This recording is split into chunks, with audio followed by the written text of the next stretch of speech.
Guys, ഇന്നത്തെ നമ്മുടെ യാത്ര പൊടിയങ്കാല വില്ലേജിലേക്കാണ്. തിരുവനന്തപുരം സിറ്റിയിൽ നിന്ന് ഏകദേശം 40 കിലോമീറ്റർ അകലെയാണ് ഈ സ്ഥലം.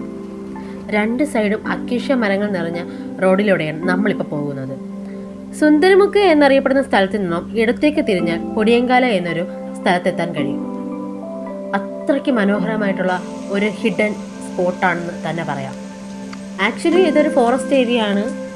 ആന, കാട്ടുപോത്ത് ഇങ്ങനെയുള്ള മൃഗങ്ങളെയൊക്കെ നമുക്ക് കാണാൻ കഴിയും, കണ്ടിട്ടുണ്ട് എന്നും ആൾക്കാർ പറയുന്നുണ്ട്. നമ്മളിപ്പോൾ പോകുന്ന റൂട്ട് വളരെ കൗതുകം നിറഞ്ഞ ഒരു റൂട്ടാണ്. കാരണം ഇത് ജനവാസ മേഖലയാണ്, അതോടൊപ്പം തന്നെ നല്ല ഉൾക്കാടുമാണ്. പിന്നെ ഇത് പരിസ്ഥിതി സൗഹാർദ്ദപരമായിട്ടുള്ള ഒരു ഗോത്രവാസസ്ഥലം കൂടിയാണെന്നും പറയപ്പെടുന്നുണ്ട്. ഗൈസ്, ഇത് കണ്ടില്ലേ, ഒരു ഹിഡൻ ആയിട്ടുള്ള ഒരു സ്പോട്ടിലാണ് നമ്മളിപ്പോൾ നിൽക്കുന്നത്. അടിപൊളി ഏരിയ ആണ്. കുറച്ച് ആൾക്കാർ ഇവിടെ താമസിക്കുന്നുണ്ട് എന്നറിയാൻ കഴിഞ്ഞിട്ടുണ്ട്. ഇതാണ് മക്കളെ തിരുവനന്തപുരത്തെ മിനി സ്വിറ്റ്സർലാൻഡ് എന്നൊക്കെ അറിയപ്പെടുന്നത്. ഗൈസ്, പിന്നെ ഉണ്ടല്ലോ, ഇവിടുത്തെ ഒരു പ്രത്യേകത എന്ന് പറയുന്നത് പ്രകൃതിയും ട്രക്കിങ്ങും തന്നെയാണ്. ലൈറ്റ് ഫോറസ്റ്റ് നടത്തമുണ്ട്, പക്ഷി നിരീക്ഷണമുണ്ട്.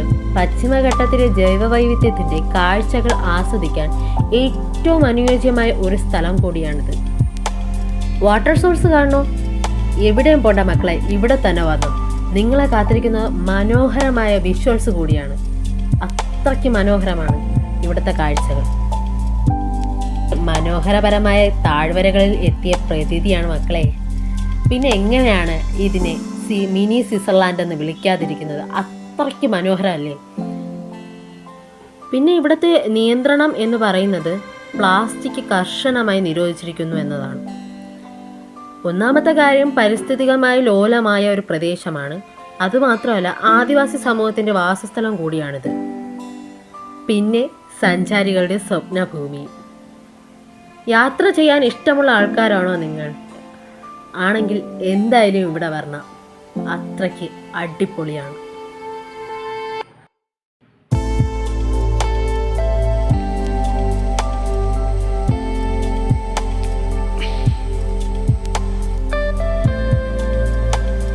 ഒരു പ്രാവശ്യമെങ്കിലും ഇവിടെ വന്നൊന്ന് കണ്ടു നോക്കണം. അത്രയ്ക്ക് മനോഹരമാണ്. പച്ചപ്പും പരവതാനിയും പുൽമേടുകളും അതിനു ചുറ്റും നിൽക്കുന്ന കോടമഞ്ഞും മലനിരകളും. ആഹാ, അന്തസ്.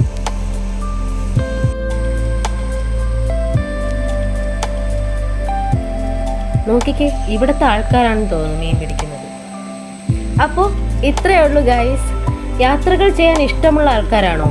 വീഡിയോസ് കാണാൻ ഇഷ്ടമുള്ള ആൾക്കാരാണോ? ലൈക്ക് ചെയ്യുക, ഷെയർ ചെയ്യുക, സബ്സ്ക്രൈബ് ചെയ്യുക.